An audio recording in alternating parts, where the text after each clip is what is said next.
মানুষ আসলে কথাতেই আকৃষ্ট হয়। খেয়াল করে দেখুন, খুব কম বয়স থেকেই যখন একটা শিশু কথা বলতে শেখে, সব কথা বড়দের মতো করে বলে, ঠিক সেই শিশুর প্রতি অন্যরকম একটা ভালো লাগা কাজ করে।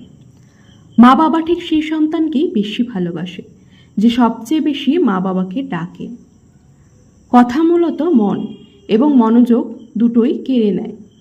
আপনি যখন কারোর প্রতি প্রবল আকৃষ্ট, তখন তার কথার মায়াতেই নিজেকে আবদ্ধ করে রেখেছেন। কথা ছাড়া কখনোই একটা মানুষের মন কিংবা মনোযোগ কেড়ে নেওয়া যায় না।